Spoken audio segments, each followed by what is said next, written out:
Let's go to the next part, which is the nature of the supply. And this is one more area. While we say goods and service tax will apply on all supplies, this supply itself is further bifurcated into goods and services. So there is still some classification of goods and services, and like we were discussing a few minutes back, within goods there will be an HSN classification, and within services there will be a service accounting board classification. Why is this required?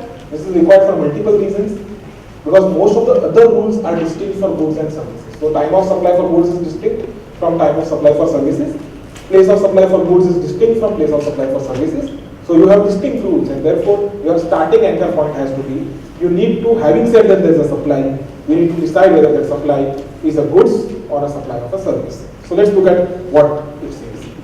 Rashmi. Section 3.2, Schedule 2 in respect of matters mentioned therein shall apply for determining what is or is to be treated as a supply of goods or a supply of services. Section 3, subsection 3, subject to subsection 2, the central or a state government may, upon recommendation of the council, specify by notification the transactions that are to be treated as a supply of goods and not as supply of service, or a supply of service and not a supply of goods, or neither a supply of goods nor a supply of service. So we have a very interesting scenario. We are told that there is a schedule which will decide what is supply of goods or services. They have defined goods and services, which also we will go into in a few minutes. And they have given a long table wherein they have said this is goods, this is services. So far so good. And then the government in special cases can decide that okay, this is a debatable case, so I want to treat it as goods or I want to treat it as services. The third part is very interesting. Neither supply of goods nor a supply of services, but it's still a supply. So how are you going to deal with it? Your levy is there. Levy is on intrastate supply. But all your mechanism, all the procedural provisions are based on goods or services. So just because we define something as subclause 3 does not mean that the GST goes away. When you talk about the levy is on all goods and all supplies. And that is where I think subclause 3 again will not really solve the purpose. But well, we'll have to see what they want to notify that. As of now, we have a schedule, and I think Darshan will quickly run through that schedule. Schedule 2, transfer of title in goods will be treated as goods. Transfer of right to use goods will be treated as service. Interesting. Transfer of right to use goods is a service. Today we have a dichotomy there. Transfer of right to use goods with control, VAT. Without control, service tax. So an important take home is most of the deemed sales which we have today are all services. More. Transfer of future goods will be treated as goods. Lease of land is a service. Lease of building is a service. Job work on others' goods is a service. Transfer of assets on sale of business is goods. Making available of goods for private use is a service. And recovery of pledged assets is a good. Closure of business will be treated as goods. Renting of immovable property is a service. Sale of under construction units is a service. Transfer of IPR is a service. Development of IT software is a service. Agreeing to the obligation to do an act or refrain from doing an act is a service. Works contract is a service. Transfer of right to use is a service.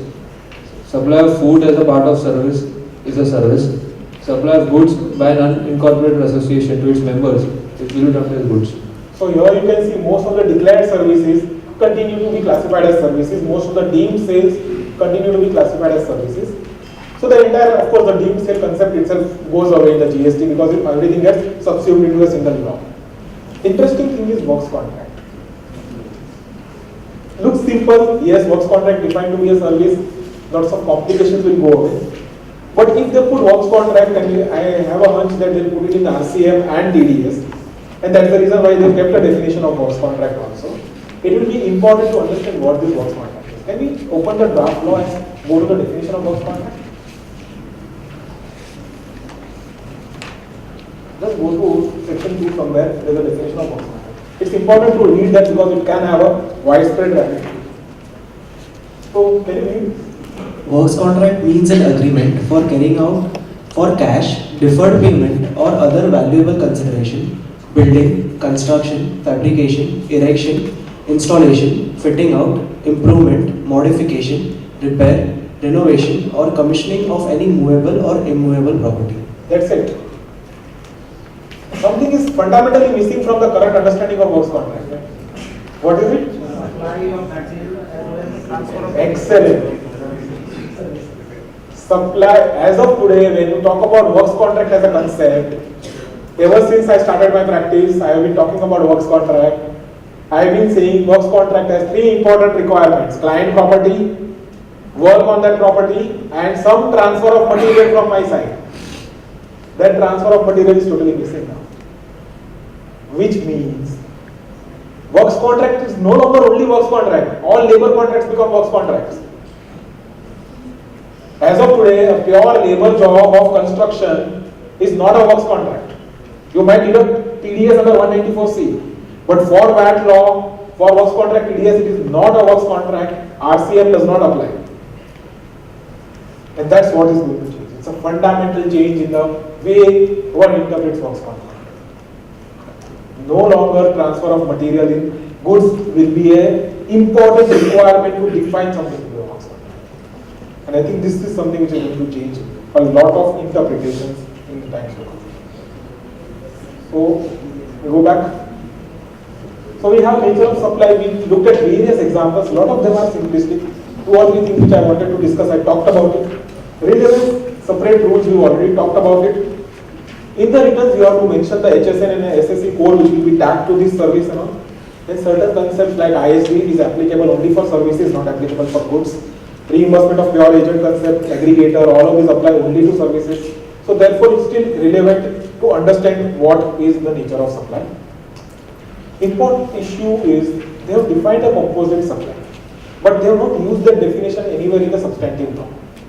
So what happens is, if you have a composite activity which is both goods and services, and it's not something like a works contract, how are you going to classify it? Will a supply, maybe a service supply also, 2 service supplies, and assuming they are separately taxed, different rates of tax or different mechanisms of taxing, how are you going to deal with it? As of today, we have principles of interpretation. We have section 66F. Earlier we had 66A, which 65A, which talked about principles of classification. Dominant intention test. What is the important reason for the activity? What is the essential character of the transaction? Those provisions are no longer there in the new law. So, if a hotel provides an airport pickup, essentially we say that airport pickup is a part of my hotel supply. And this ideally should be the correct way of interpreting it. I am charging for the hotel supply and therefore there is a tax. Now what the hotel would advertise is, I am charging you 5,000 for the room rentals and I am giving you a complimentary hotel airport pickup. There is no rules of composite supply. So someone might say that you are giving a complimentary airport pickup. If you are giving a complimentary airport pickup, there is a separate supply. And so please notionally value it and pay me a GST on it. I don't care that this airport pickup somehow is a marketing limbo, but the value of that is somewhere included in that 5,000 rupees which you are providing as an accommodation. This could be a concern, and this somewhere these rules for interpretation of supply, especially when there are multiple supplies embedded in a single supply, some rule direction for classification might be required, which is missing in the current law.